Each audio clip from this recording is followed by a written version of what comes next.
Abu Nawas bungkam para ulama saat ditanya mengapa Allah menciptakan ular dan lalat. Di suatu sore yang teduh di kota Baghdad, para ulama dan cendekiawan berkumpul di halaman Masjid Agung setelah sholat Asyar. Mereka sedang membicarakan sebuah topik hangat yang membuat dahi para penuntut ilmu berkerut. Apakah logika bisa menandingi wahyu? Raja Harun al-Rasyid, yang diam-diam hadir di antara kerumunan, memandang wajah-wajah serius itu dengan rasa ingin tahu.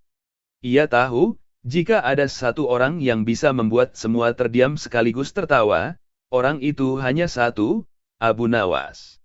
Namun hari itu, Abu Nawas belum tampak. Beberapa ulama sudah mulai berdebat keras. Seorang ahli logika bernama Abdullah Al-Falasifah berkata lantang, wahyu itu harus diukur dengan akal, sebab tanpa akal, manusia tidak bisa memahami wahyu. Seorang ulama fikih menimpali. Sebaliknya, akal itu terbatas, sedang wahyu tidak. Jika semua diukur dengan logika, maka Tuhan pun akan disangka bisa diperdebatkan. Perdebatan makin panas, suara meninggi. Tiba-tiba, terdengar suara santai di belakang. Wahai para ahli pikir dan ahli tafsir, kalau terus begini, yang menang nanti bukan ilmu, tapi suara. Semua menoleh. Ternyata Abu Nawas berdiri di sana, dengan senyum licik khasnya dan tongkat kayu di tangan. Raja segera mempersilakan dia duduk di tengah. Abu Nawas, kata Raja, hari ini kami ingin tahu, apakah logika bisa menandingi wahyu?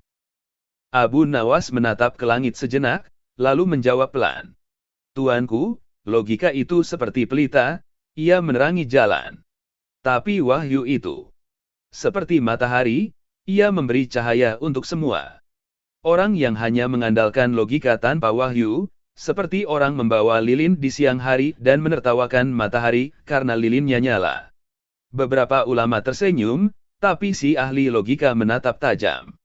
Abu Nawas, itu cuma perumpamaan. Aku ingin jawaban ilmiah. Logika adalah dasar berpikir. Tanpanya, manusia akan menelan segala yang dikatakan wahyu tanpa paham. Abu Nawas mengelus janggutnya. Baiklah, katanya. Kalau begitu, mari kita uji logika dengan logika. Ia mengambil kendi air di depan masjid dan berkata, wahai Al-Falasifah, katakan padaku, air ini bisa memadamkan api, benar. Benar. Dan api bisa menghanguskan benda, benar. Benar juga. Lalu mengapa ketika air mendidih, api tidak padam, tapi justru membuat air menari-nari dan menguap? Ulama dan para murid menahan tawa. Al-Falasifah terdiam, tapi berusaha menjawab, itu, karena sifat zatnya berbeda. Abu Nawas menimpali cepat. Lihat. Kau butuh ilmu yang lebih tinggi dari logika untuk menjawabnya, ilmu tentang ciptaan Tuhan. Nah, itulah wahyu. Wahyu memberitahu sesuatu yang tidak bisa dijelaskan hanya dengan logika. Kalau logika adalah kunci, maka wahyu adalah pintunya. Tanpa pintu, kau hanya memutar-mutar kunci di udara. Semua tertawa kecil, kecuali Al-Falasifah yang mulai geram. Ia berkata, tapi aku masih belum puas. Wahyu itu tidak bisa dibuktikan dengan logika. Abu Nawas mengangguk. Benar. Sama seperti logika tidak bisa membuktikan mengapa kau lahir sebagai manusia, bukan sebagai kambing. Tapi kau tetap menerimanya, bukan? Kerumunan meledak dalam tawa panjang. Raja Harun sampai menepuk lututnya sambil tertawa terbahak. Namun Abu Nawas belum selesai. Ia berdiri dan berkata, Tuanku Raja, izinkan aku bertanya pada semua, siapa yang lebih pandai, yang percaya pada sesuatu karena melihat, atau yang percaya pada sesuatu karena yakin sebelum melihat? Semuanya diam. Abu Nawas melanjutkan, kalau logika harus melihat dulu baru percaya, maka ia selalu datang terlambat. Tapi wahyu mengajarkan untuk percaya sebelum melihat, agar manusia bisa melangkah lebih cepat. Bukankah semua penemuan besar dimulai dari keyakinan sebelum bukti ditemukan? Beberapa cendekiawan mulai mengangguk kagum. Al-Falasifah menunduk, lalu berkata lirih. Abu Nawas, kau benar. Tapi bagaimana kau bisa begitu yakin? Abu Nawas tersenyum lembut. Aku hanya berpikir begini, kalau logika manusia bisa salah tapi Tuhan tidak, maka aku lebih tenang mengikuti yang tidak mungkin salah. Raja Harun al-Rasyid menatap Abu Nawas dengan bangga. Lalu berkata, Abu Nawas, hari ini kau bukan hanya membuat kami tertawa, tapi juga berpikir. Abu Nawas menunduk hormat dan menjawab, Tuanku, kalau orang berpikir sambil tertawa, maka ilmunya akan melekat di hati, bukan hanya di kepala. Dan pada sore itu, semua yang hadir pulang dengan wajah tersenyum, sambil membawa satu kesimpulan, Abu Nawas bukan hanya pelawak istana, tapi juga cendekiawan yang mampu menjembatani akal dan iman. Sementara itu, Abu Nawas berjalan pulang dengan santai, sambil bergumam pelan. Kadang, yang paling serius justru harus disampaikan dengan cara yang lucu, agar orang mau mendengarkan. Keesokan harinya, Raja Harun al-Rasyid memanggil Abu Nawas ke istana. Kabar perdebatan di masjid kemarin sudah menyebar ke seluruh Baghdad. Para ulama masih memperdebatkan ucapan Abu Nawas tentang kunci dan pintu. Beberapa bahkan menulis risalah untuk membantahnya, sementara rakyat jelata sibuk menirukan perumpamaan, air dan api, itu di pasar-pasar. Ketika Abu Nawas tiba, sang raja sedang duduk di taman istana, dikelilingi para penasihat dan ahli hukum. Abu Nawas, ujar raja dengan nada penasaran, aku mendengar para ulama masih belum puas dengan jawabanmu kemarin. Mereka bilang, kau menyatukan akal dan wahyu, padahal keduanya berbeda. Abu Nawas duduk bersila di atas rumput, menatap ikan-ikan di kolam. Tuanku, berbeda bukan berarti bertentangan. Api dan air pun berbeda, tapi jika ditempatkan dengan benar, keduanya bisa merebus daging dan menghidupkan dapur. Masalahnya bukan pada perbedaan, tapi pada siapa yang menyalakan apinya. Raja tersenyum, sementara salah satu penasihat kerajaan, seorang kadhi terkenal bernama Syekh Jamil, segera menyela. Abu Nawas, kau terlalu sering berbicara dengan perumpamaan. Jelaskan padaku dengan logika yang jelas, bagaimana mungkin seseorang menyeimbangkan wahyu dan akal, sementara wahyu bersifat tetap dan akal terus berubah. Abu Nawas menatap Syekh Jamil dengan pandangan tenang. Wahai Syekh, apakah engkau pernah melihat orang berlayar di sungai Tigris? Tentu saja. Kalau begitu, siapa yang menentukan arah kapal, arus sungai, atau kemudi? Syekh Jamil menjawab cepat, kemudi. Benar, kata Abu Nawas. Tapi tanpa arus sungai, kapal tak akan bergerak sedikit pun. Wahyu adalah arus, akal adalah kemudi.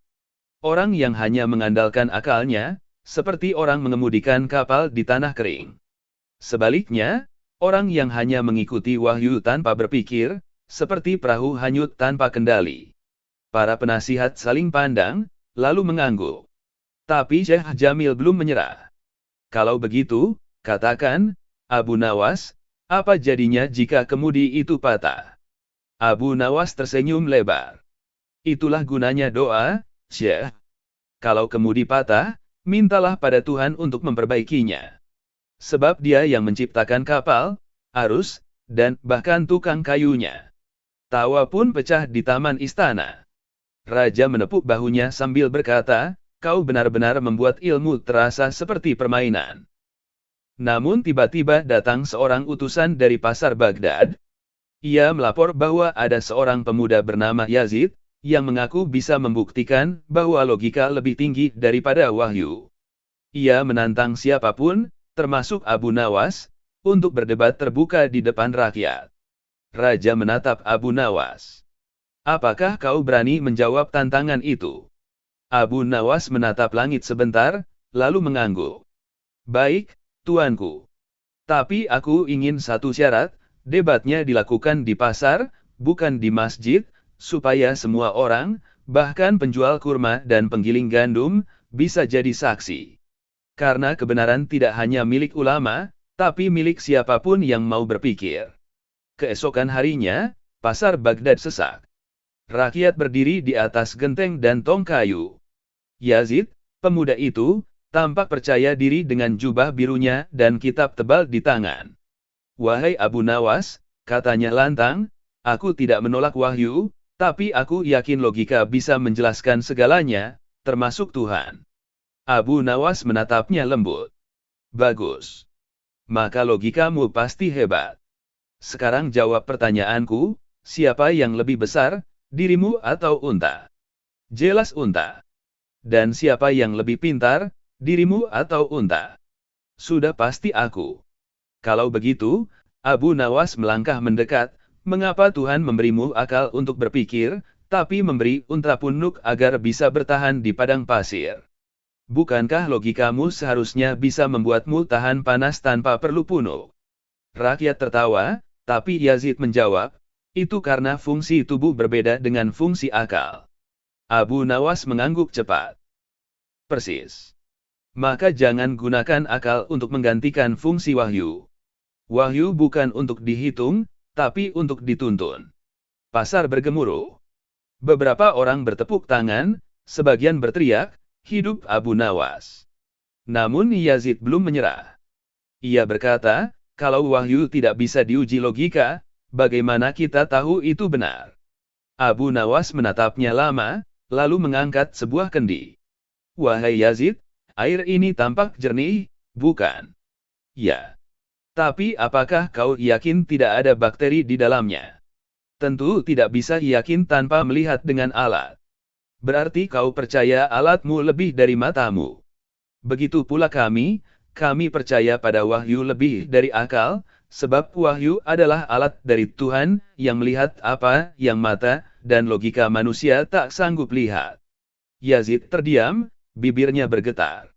Abu Nawas lalu menutup kendi itu dan menyerahkannya padanya. "Bawalah air ini, wahai Yazid. Bila logikamu sanggup menjamin bahwa air ini bersih tanpa keyakinan, maka minumlah dengan tenang. Tapi jika kau masih ragu, berarti hatimu sudah menerima bahwa keyakinan lebih tinggi dari logika." Yazid menunduk dalam-dalam. Rakyat bersorak, dan Raja Harun yang datang diam-diam dari kejauhan hanya bisa tersenyum puas. Sore itu, Baghdad tak hanya dihibur, tapi juga diajarkan satu pelajaran. Akal boleh tajam, tapi keyakinanlah yang membuatnya tidak melukai dirinya sendiri. Dan Abu Nawas, dengan langkah santai seperti biasa, berjalan pulang melewati pasar sambil bersenandung kecil. Kadang Tuhan tidak perlu dibela dengan kata, cukup ditunjukkan lewat logika yang tahu batasnya. Beberapa hari setelah perdebatan di pasar Baghdad, nama Abu Nawas semakin sering disebut di mana-mana. Di madrasah, para guru menjadikan kisahnya sebagai bahan pelajaran tentang adab berpikir. Di warung-warung teh, orang-orang menirukan cara bicaranya dengan tawa, dan di istana, beberapa ulama mulai merasa terganggu. Salah seorang di antara mereka, Syekh Qasim, seorang ahli hukum yang terkenal kaku dan tekstual, mendatangi Raja Harun al-Rashid dengan wajah serius. "Tuanku," katanya, "Abu Nawas memang cerdas, tapi ia berbahaya. Ia mengajarkan rakyat menertawakan para ulama, bahkan mempermainkan ilmu agama dengan logika." Raja menatapnya dalam. "Kau ingin aku menegurnya?" "Tidak hanya menegur, tuanku. Ujilah dia.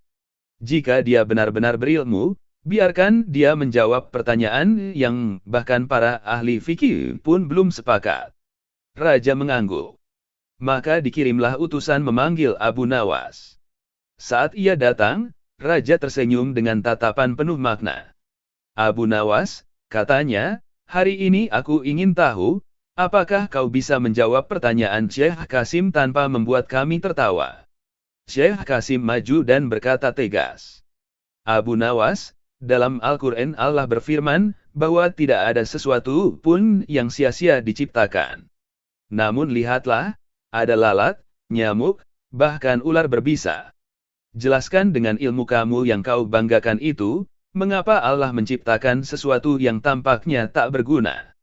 Abu Nawas tersenyum tenang, memandangi seekor lalat yang hinggap di tepi cawan madu di meja raja. Ia menunjuk ke arah lalat itu dan berkata, "Wahai Syekh, kau tahu mengapa lalat itu diciptakan?"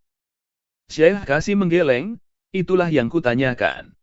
Baik, kata Abu Nawas sambil mengambil cawan itu, andaikan Allah tidak menciptakan lalat, lalu siapa yang akan mengajarkan manusia tentang kesabaran ketika sedang makan dan lalat datang mengganggu?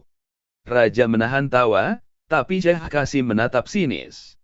Itu jawaban main-main. Abu Nawas mengangguk.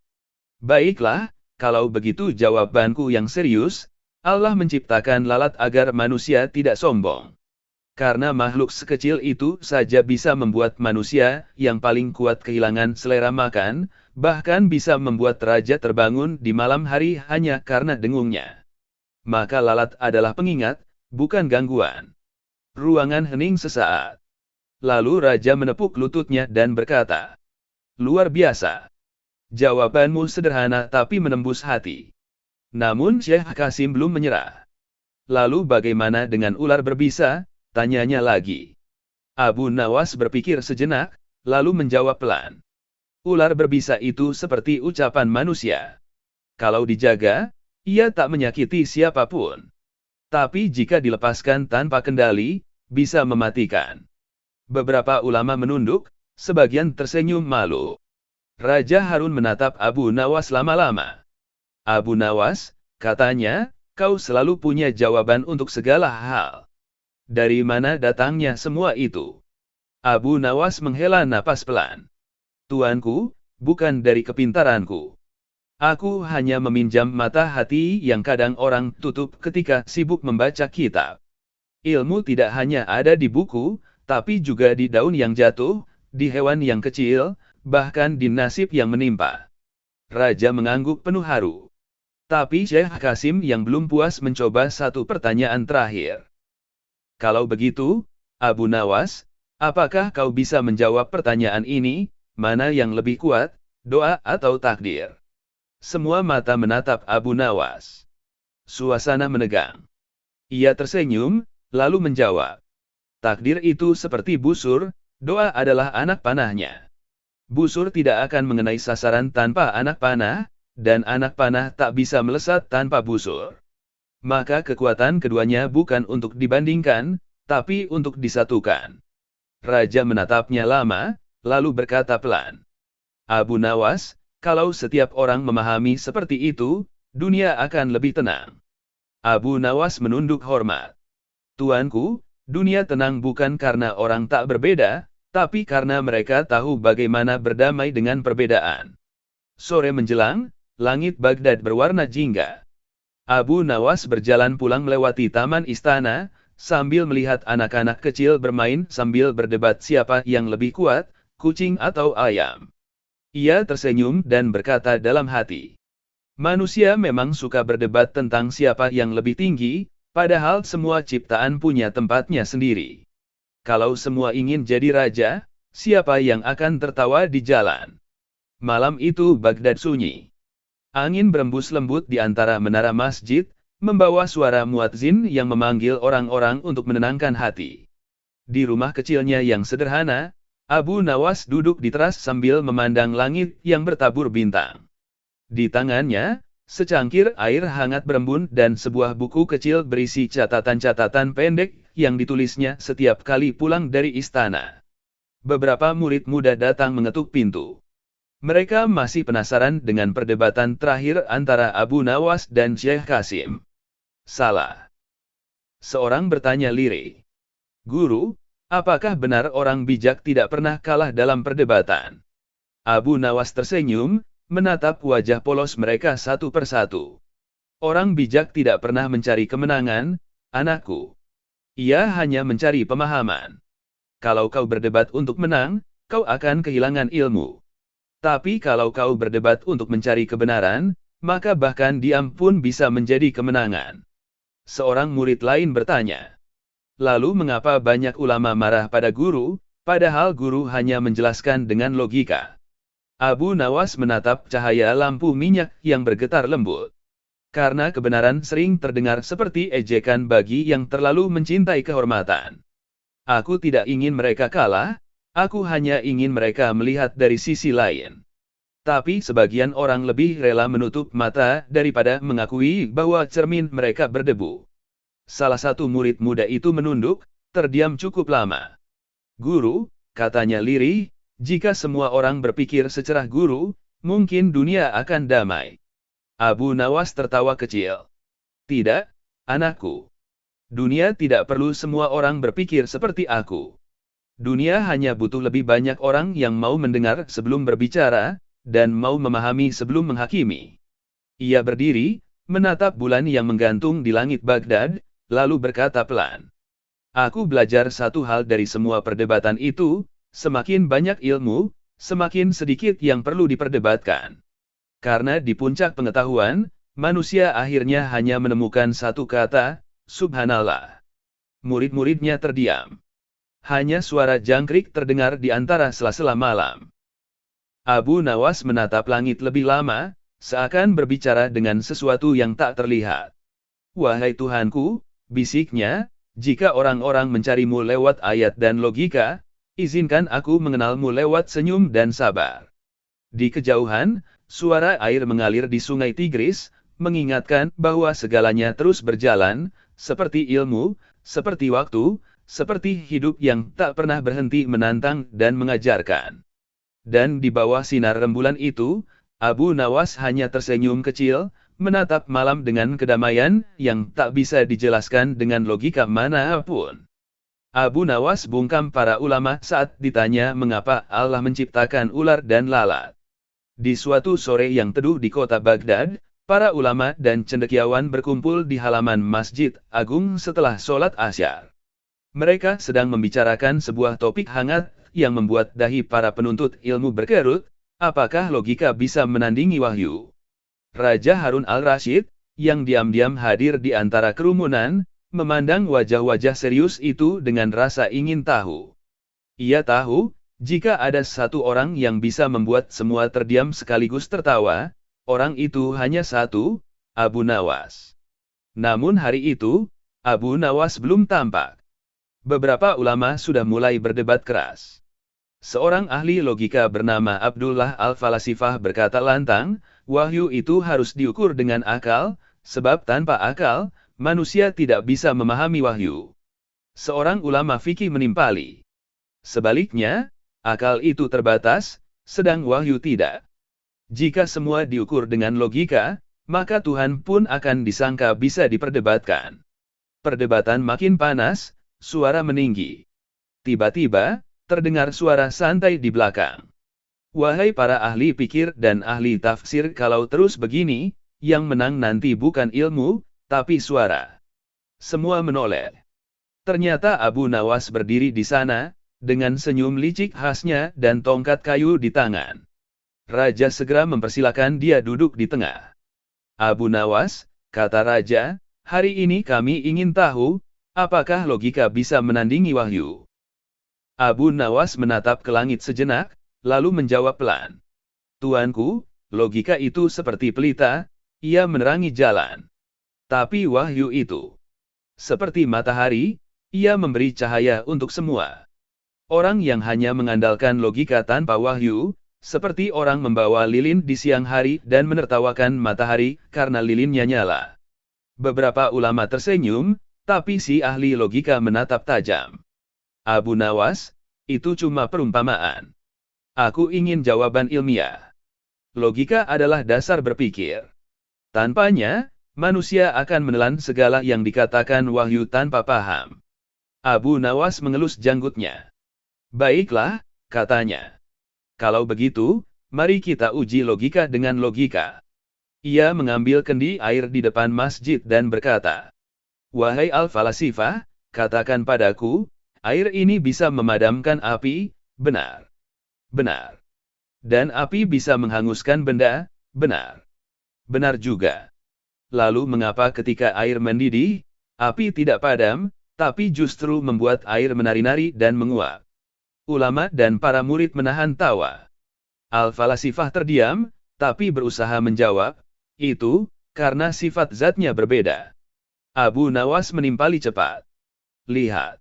Kau butuh ilmu yang lebih tinggi dari logika untuk menjawabnya, ilmu tentang ciptaan Tuhan. Nah, itulah wahyu. Wahyu memberitahu. Sesuatu yang tidak bisa dijelaskan hanya dengan logika. Kalau logika adalah kunci, maka wahyu adalah pintunya.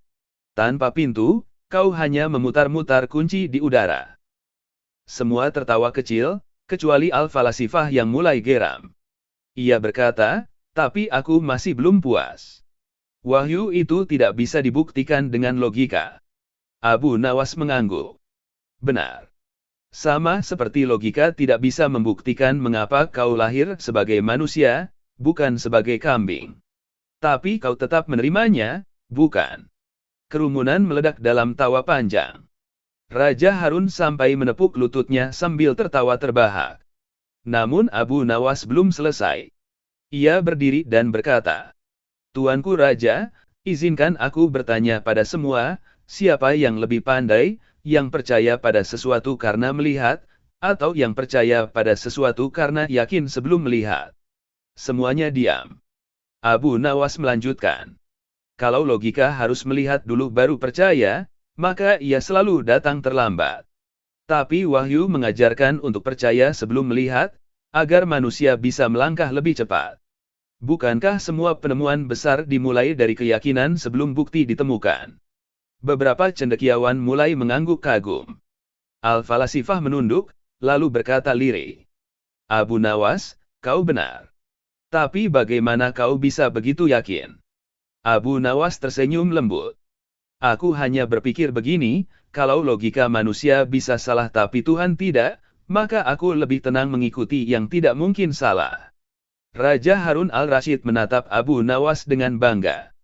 Lalu berkata, Abu Nawas, hari ini kau bukan hanya membuat kami tertawa, tapi juga berpikir. Abu Nawas menunduk hormat dan menjawab. Tuanku, kalau orang berpikir sambil tertawa, maka ilmunya akan melekat di hati, bukan hanya di kepala. Dan pada sore itu, semua yang hadir pulang dengan wajah tersenyum, sambil membawa satu kesimpulan, Abu Nawas bukan hanya pelawak istana, tapi juga cendekiawan yang mampu menjembatani akal dan iman. Sementara itu, Abu Nawas berjalan pulang dengan santai, sambil bergumam pelan. Kadang, yang paling serius justru harus disampaikan dengan cara yang lucu, agar orang mau mendengarkan. Keesokan harinya, Raja Harun al-Rashid memanggil Abu Nawas ke istana. Kabar perdebatan di masjid kemarin sudah menyebar ke seluruh Baghdad. Para ulama masih memperdebatkan ucapan Abu Nawas tentang kunci dan pintu. Beberapa bahkan menulis risalah untuk membantahnya, sementara rakyat jelata sibuk menirukan perumpamaan, air dan api, itu di pasar-pasar. Ketika Abu Nawas tiba, sang raja sedang duduk di taman istana, dikelilingi para penasihat dan ahli hukum. Abu Nawas, ujar raja dengan nada penasaran, aku mendengar para ulama masih belum puas dengan jawabanmu kemarin. Mereka bilang, kau menyatukan akal dan wahyu, padahal keduanya berbeda. Abu Nawas duduk bersila di atas rumput, menatap ikan-ikan di kolam. Tuanku, berbeda bukan berarti bertentangan. Api dan air pun berbeda, tapi jika ditempatkan dengan benar, keduanya bisa merebus daging dan menghidupkan dapur. Masalahnya bukan pada perbedaan, tapi pada siapa yang menyalakan apinya. Raja tersenyum, sementara salah satu penasihat kerajaan, seorang kadhi terkenal bernama Syekh Jamil, segera menyela. Abu Nawas, kau terlalu sering berbicara dengan perumpamaan. Jelaskan padaku dengan logika yang jelas, bagaimana mungkin seseorang menyeimbangkan wahyu dan akal, sementara wahyu bersifat tetap dan akal terus berubah. Abu Nawas menatap Syekh Jamil dengan pandangan tenang. Wahai Syekh, apakah engkau pernah melihat orang berlayar di sungai Tigris? Tentu saja. Kalau begitu, siapa yang menentukan arah kapal, arus sungai, atau kemudi? Syekh Jamil menjawab cepat, kemudi. Benar, kata Abu Nawas. Tapi tanpa arus sungai, kapal tak akan bergerak sedikit pun. Wahyu adalah arus, akal adalah kemudi. Orang yang hanya mengandalkan akalnya, seperti orang mengemudikan kapal di tanah kering. Sebaliknya, orang yang hanya mengikuti wahyu tanpa berpikir, seperti perahu hanyut tanpa kendali. Para penasihat saling pandang, lalu mengangguk. Tapi Syekh Jamil belum menyerah. Kalau begitu, katakan, Abu Nawas, apa jadinya jika kemudi itu patah? Abu Nawas tersenyum lebar. Itulah gunanya doa, Syekh. Kalau kemudi patah, mintalah pada Tuhan untuk memperbaikinya.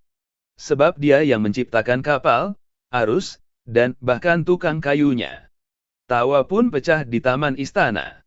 Raja menepuk bahunya sambil berkata, kau benar-benar membuat ilmu terasa seperti permainan.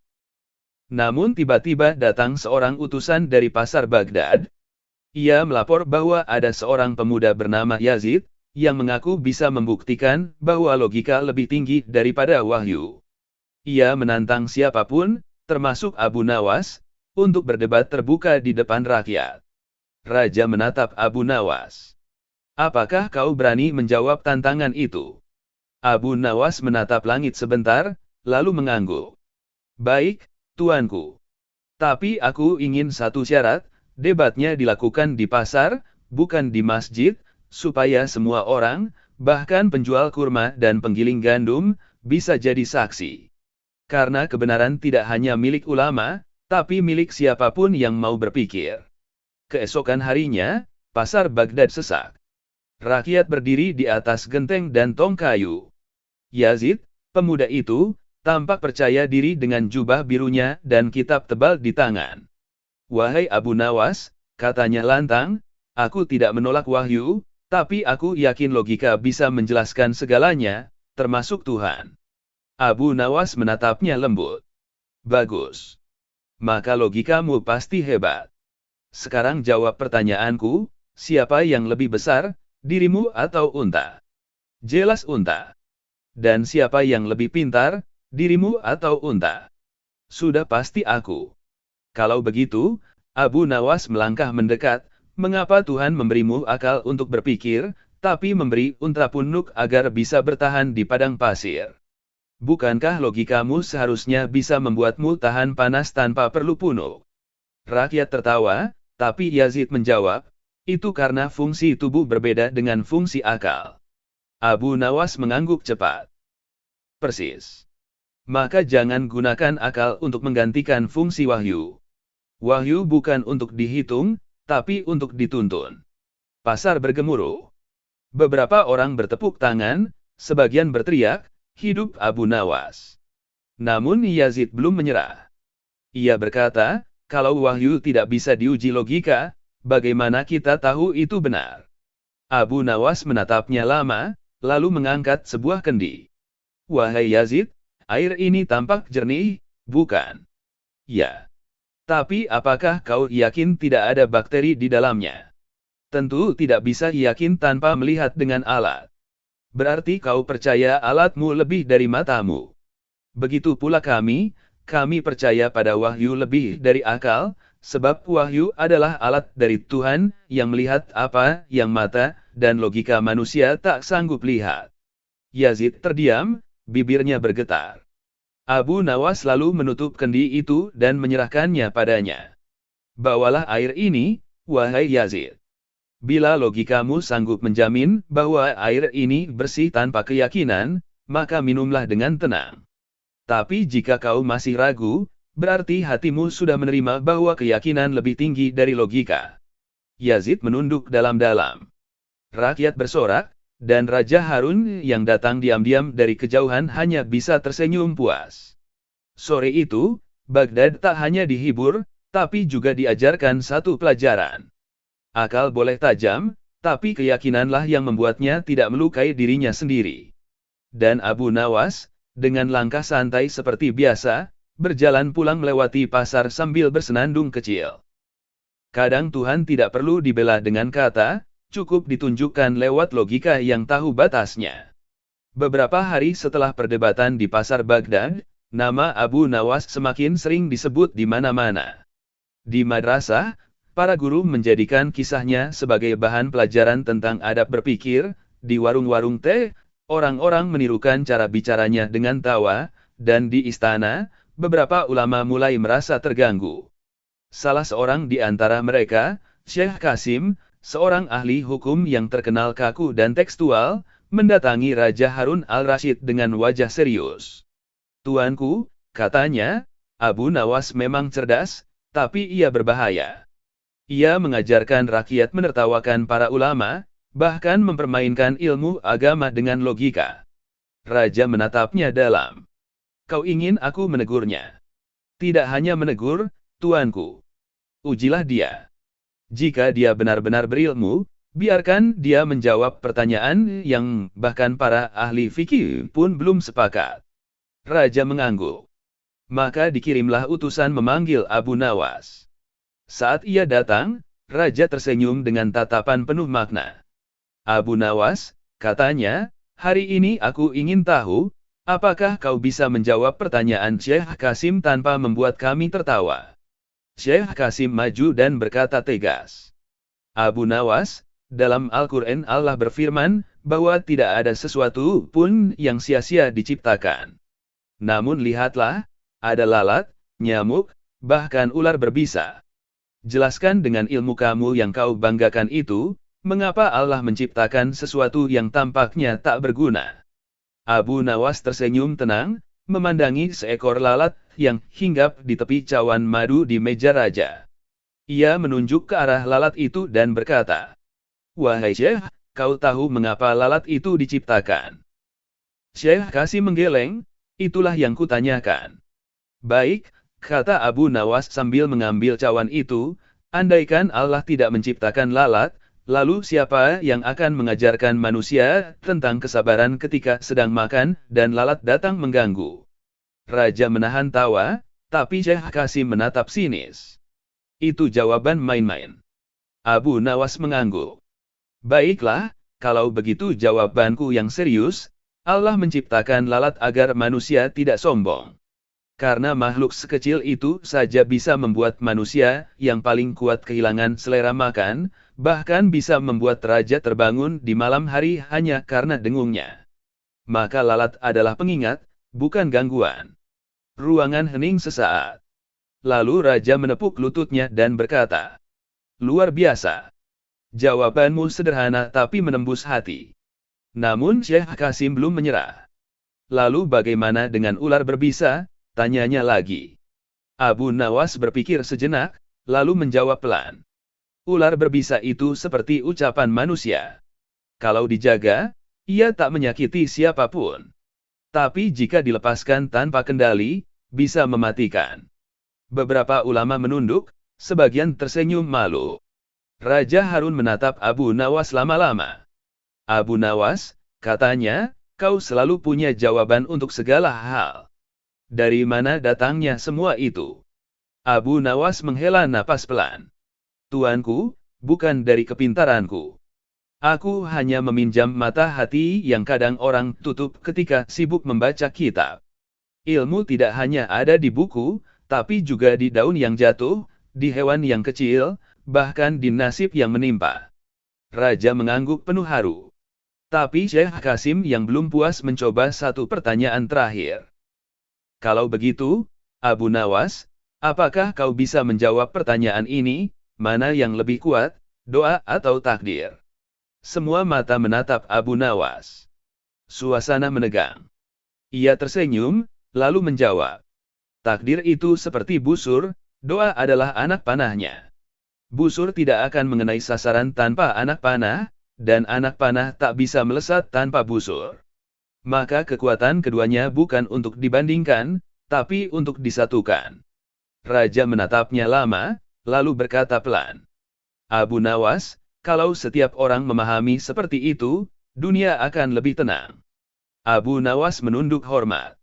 "Tuanku, dunia tenang bukan karena orang tak berbeda, tapi karena mereka tahu bagaimana berdamai dengan perbedaan."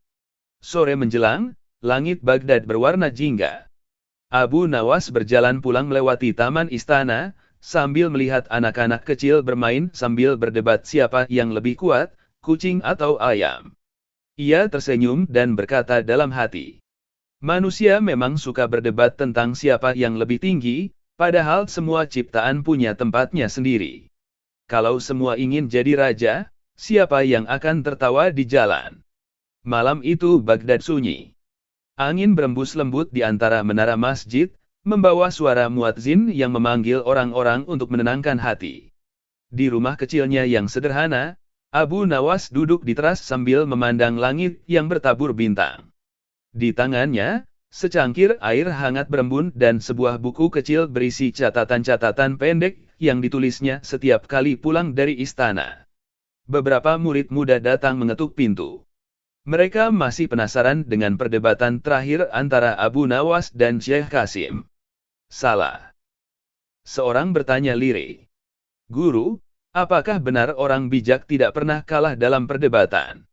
Abu Nawas tersenyum, menatap wajah polos mereka satu persatu. Orang bijak tidak pernah mencari kemenangan, anakku. Ia hanya mencari pemahaman. Kalau kau berdebat untuk menang, kau akan kehilangan ilmu. Tapi kalau kau berdebat untuk mencari kebenaran, maka bahkan diam pun bisa menjadi kemenangan. Seorang murid lain bertanya. Lalu mengapa banyak ulama marah pada guru, padahal guru hanya menjelaskan dengan logika? Abu Nawas menatap cahaya lampu minyak yang bergetar lembut. Karena kebenaran sering terdengar seperti ejekan bagi yang terlalu mencintai kehormatan. Aku tidak ingin mereka kalah. Aku hanya ingin mereka melihat dari sisi lain. Tapi sebagian orang lebih rela menutup mata daripada mengakui bahwa cermin mereka berdebu. Salah satu murid muda itu menunduk, terdiam cukup lama. Guru, katanya lirih, jika semua orang berpikir secerah guru, mungkin dunia akan damai. Abu Nawas tertawa kecil. Tidak, anakku. Dunia tidak perlu semua orang berpikir seperti aku. Dunia hanya butuh lebih banyak orang yang mau mendengar sebelum berbicara, dan mau memahami sebelum menghakimi. Ia berdiri, menatap bulan yang menggantung di langit Baghdad, lalu berkata pelan. Aku belajar satu hal dari semua perdebatan itu, semakin banyak ilmu, semakin sedikit yang perlu diperdebatkan. Karena di puncak pengetahuan, manusia akhirnya hanya menemukan satu kata, Subhanallah. Murid-muridnya terdiam. Hanya suara jangkrik terdengar di antara sela-sela malam. Abu Nawas menatap langit lebih lama, seakan berbicara dengan sesuatu yang tak terlihat. Wahai Tuhanku, bisiknya, jika orang-orang mencarimu lewat ayat dan logika, izinkan aku mengenalmu lewat senyum dan sabar. Di kejauhan, suara air mengalir di sungai Tigris, mengingatkan bahwa segalanya terus berjalan, seperti ilmu, seperti waktu, seperti hidup yang tak pernah berhenti menantang dan mengajarkan. Dan di bawah sinar rembulan itu, Abu Nawas hanya tersenyum kecil, menatap malam dengan kedamaian yang tak bisa dijelaskan dengan logika manapun. Abu Nawas bungkam para ulama saat ditanya mengapa Allah menciptakan ular dan lalat. Di suatu sore yang teduh di kota Baghdad, para ulama dan cendekiawan berkumpul di halaman Masjid Agung setelah sholat Asyar. Mereka sedang membicarakan sebuah topik hangat yang membuat dahi para penuntut ilmu berkerut, apakah logika bisa menandingi wahyu? Raja Harun al-Rasyid, yang diam-diam hadir di antara kerumunan, memandang wajah-wajah serius itu dengan rasa ingin tahu. Ia tahu, jika ada satu orang yang bisa membuat semua terdiam sekaligus tertawa, orang itu hanya satu, Abu Nawas. Namun hari itu, Abu Nawas belum tampak. Beberapa ulama sudah mulai berdebat keras. Seorang ahli logika bernama Abdullah Al-Falasifah berkata lantang, wahyu itu harus diukur dengan akal, sebab tanpa akal, manusia tidak bisa memahami wahyu. Seorang ulama fikih menimpali. Sebaliknya, akal itu terbatas, sedang wahyu tidak. Jika semua diukur dengan logika, maka Tuhan pun akan disangka bisa diperdebatkan. Perdebatan makin panas. Suara meninggi. Tiba-tiba, terdengar suara santai di belakang. Wahai para ahli pikir dan ahli tafsir, kalau terus begini, yang menang nanti bukan ilmu, tapi suara. Semua menoleh. Ternyata Abu Nawas berdiri di sana, dengan senyum licik khasnya dan tongkat kayu di tangan. Raja segera mempersilakan dia duduk di tengah. Abu Nawas, kata raja, hari ini kami ingin tahu, apakah logika bisa menandingi wahyu? Abu Nawas menatap ke langit sejenak, lalu menjawab pelan. Tuanku, Logika itu seperti pelita, ia menerangi jalan. Tapi wahyu itu seperti matahari, ia memberi cahaya untuk semua. Orang yang hanya mengandalkan logika tanpa wahyu, seperti orang membawa lilin di siang hari dan menertawakan matahari karena lilinnya nyala. Beberapa ulama tersenyum, tapi si ahli logika menatap tajam. Abu Nawas, itu cuma perumpamaan. Aku ingin jawaban ilmiah. Logika adalah dasar berpikir. Tanpanya, manusia akan menelan segala yang dikatakan wahyu tanpa paham. Abu Nawas mengelus janggutnya. Baiklah, katanya. Kalau begitu, mari kita uji logika dengan logika. Ia mengambil kendi air di depan masjid dan berkata, "Wahai al-falasifah, katakan padaku, air ini bisa memadamkan api, benar. Benar. Dan api bisa menghanguskan benda, benar. Benar juga. Lalu mengapa ketika air mendidih, api tidak padam, tapi justru membuat air menari-nari dan menguap?" Ulama dan para murid menahan tawa. Al-falasifah terdiam, tapi berusaha menjawab, "Itu, karena sifat zatnya berbeda." Abu Nawas menimpali cepat. "Lihat. Kau butuh ilmu yang lebih tinggi dari logika untuk menjawabnya, ilmu tentang ciptaan Tuhan. Nah, itulah wahyu. Wahyu memberitahu sesuatu yang tidak bisa dijelaskan hanya dengan logika. Kalau logika adalah kunci, maka wahyu adalah pintunya.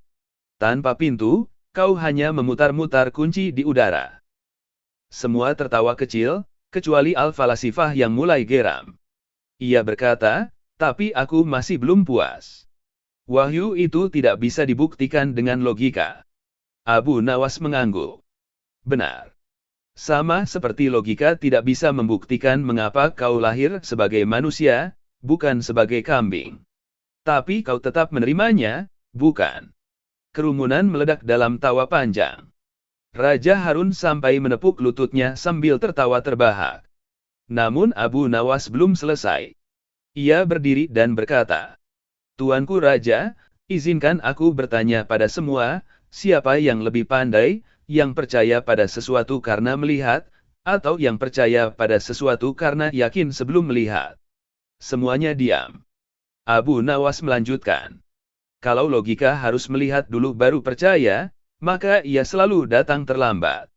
Tapi wahyu mengajarkan untuk percaya sebelum melihat, agar manusia bisa melangkah lebih cepat. Bukankah semua penemuan besar dimulai dari keyakinan sebelum bukti ditemukan?" Beberapa cendekiawan mulai mengangguk kagum. Al-falasifah menunduk, lalu berkata lirih, "Abu Nawas, kau benar.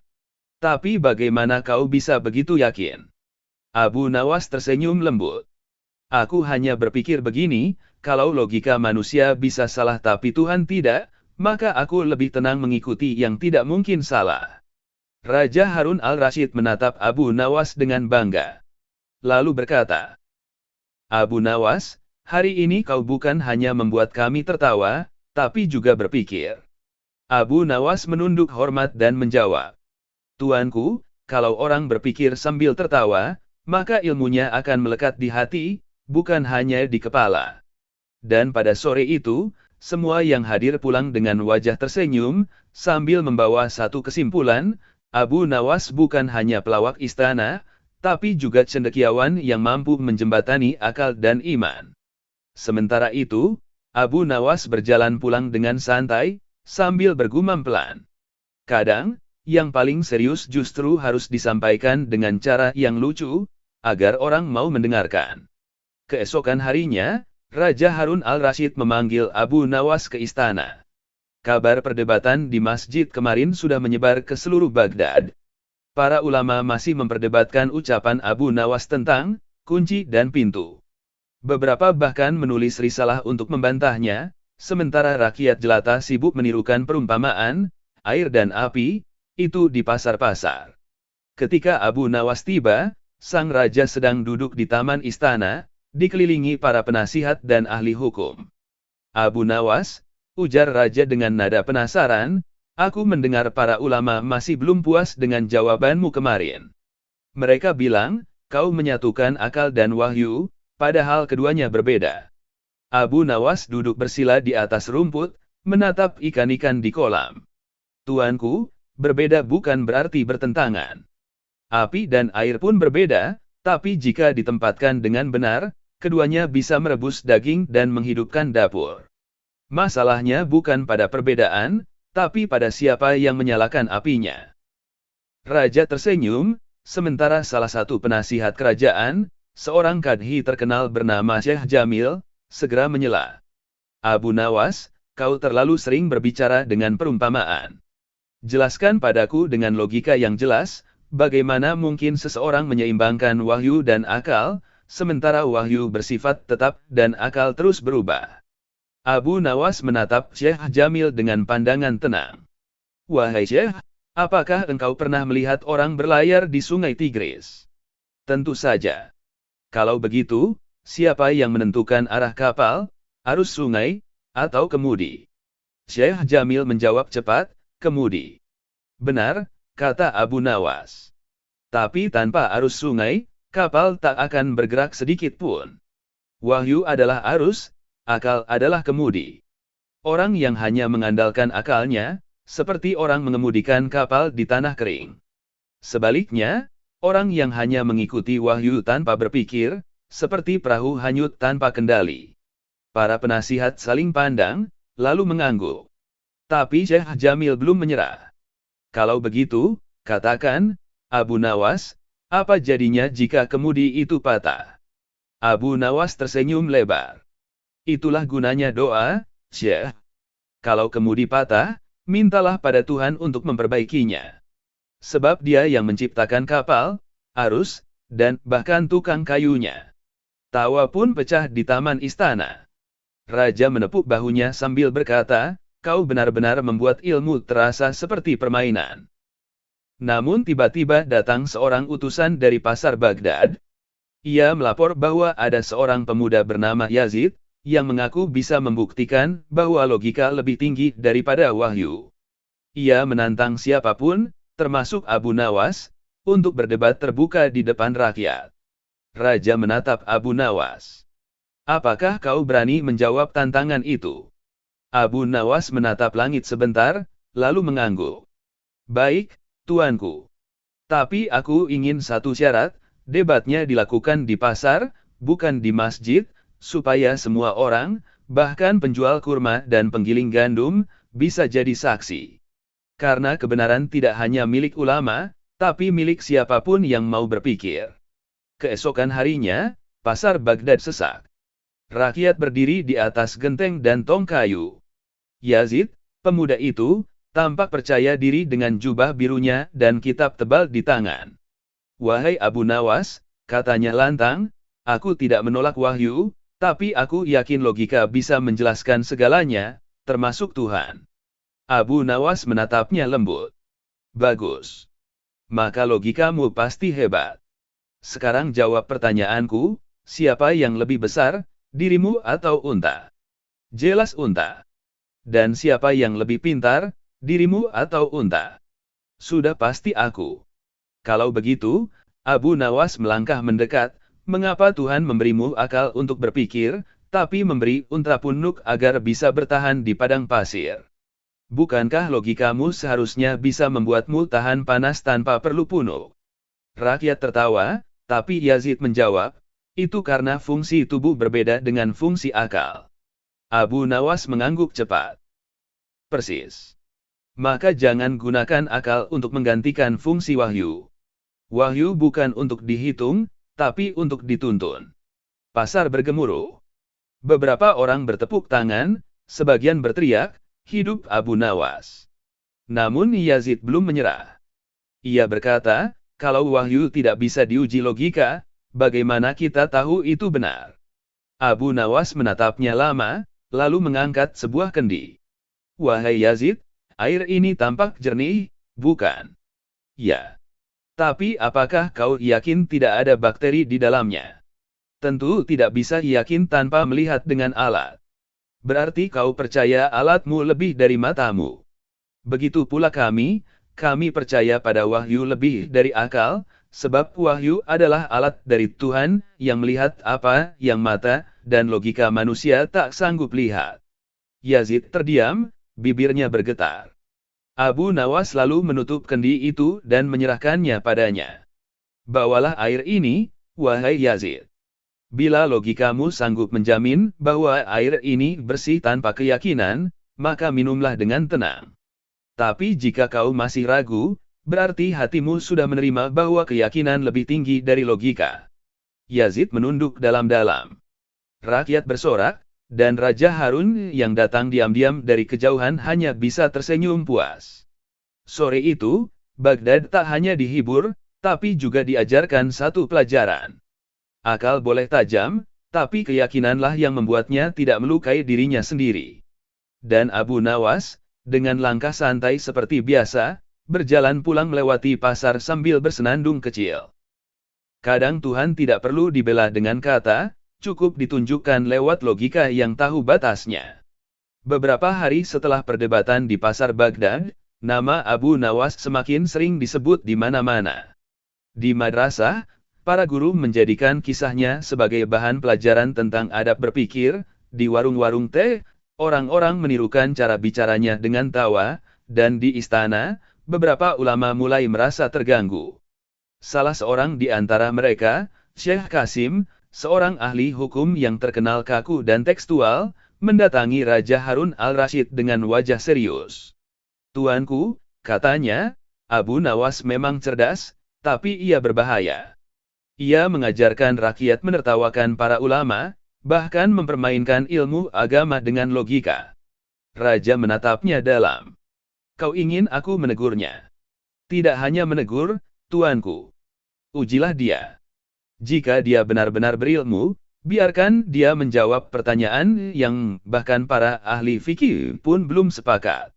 Raja mengangguk. Maka dikirimlah utusan memanggil Abu Nawas.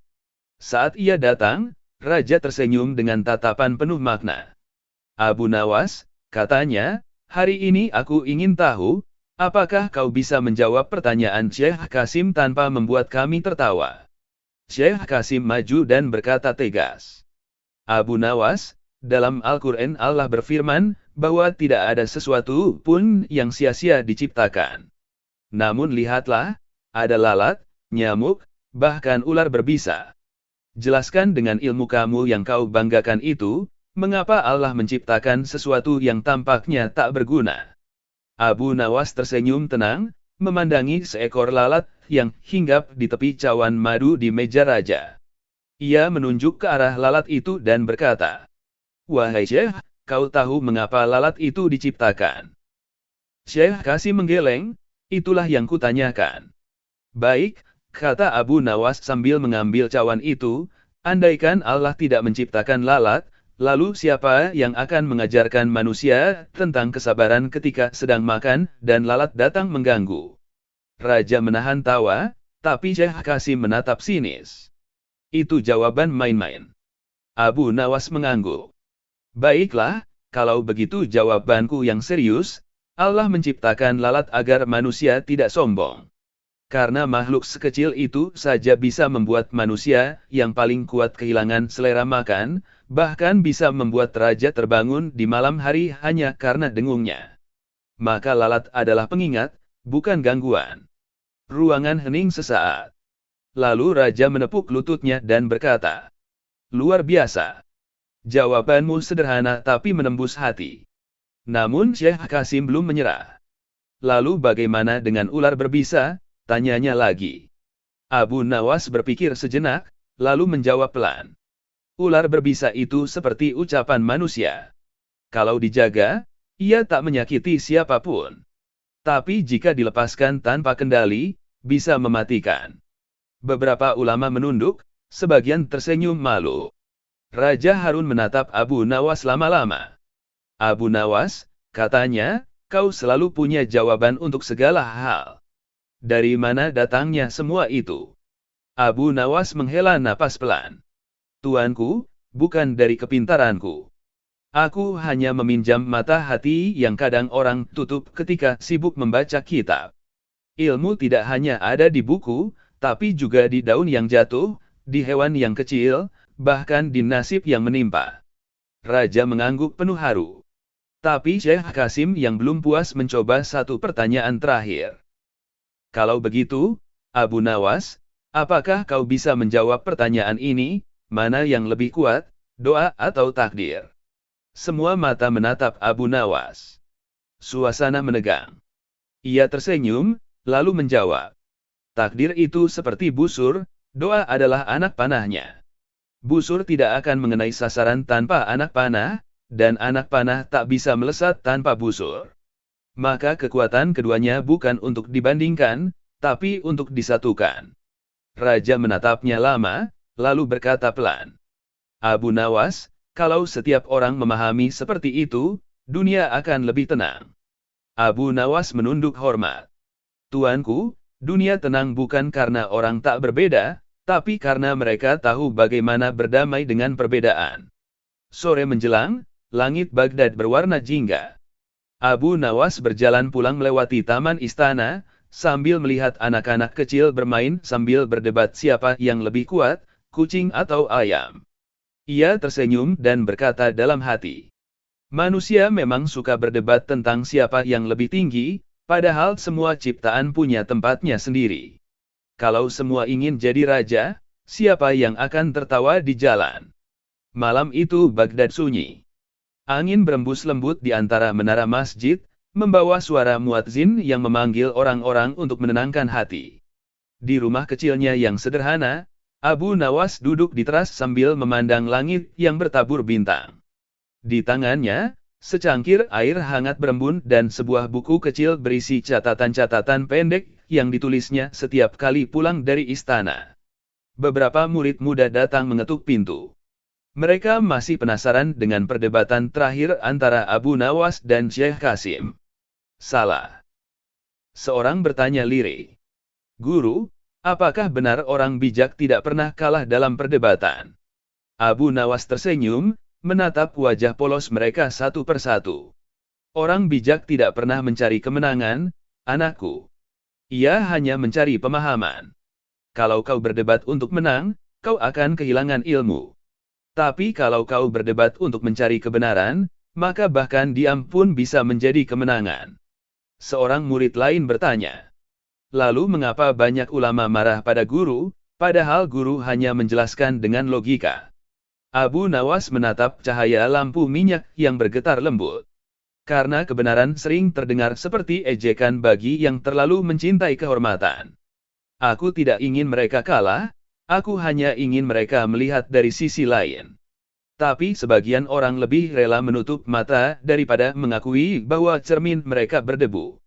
Salah satu murid muda itu menunduk, terdiam cukup lama.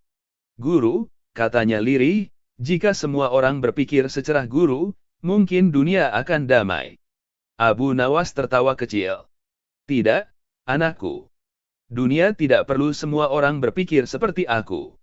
Dunia hanya butuh lebih banyak orang yang mau mendengar sebelum berbicara, dan mau memahami sebelum menghakimi. Ia berdiri, menatap bulan yang menggantung di langit Baghdad, lalu berkata pelan. Aku belajar satu hal dari semua perdebatan itu, semakin banyak ilmu, semakin sedikit yang perlu diperdebatkan. Karena di puncak pengetahuan, manusia akhirnya hanya menemukan satu kata, Subhanallah. Murid-muridnya terdiam. Hanya suara jangkrik terdengar di antara sela-sela malam. Abu Nawas menatap langit lebih lama, seakan berbicara dengan sesuatu yang tak terlihat. Wahai Tuhanku, bisiknya, jika orang-orang mencarimu lewat ayat dan logika, izinkan aku mengenalmu lewat senyum dan sabar. Di kejauhan, suara air mengalir di sungai Tigris, mengingatkan bahwa segalanya terus berjalan, seperti ilmu, seperti waktu, seperti hidup yang tak pernah berhenti menantang dan mengajarkan. Dan di bawah sinar rembulan itu, Abu Nawas hanya tersenyum kecil, menatap malam dengan kedamaian yang tak bisa dijelaskan dengan logika manapun.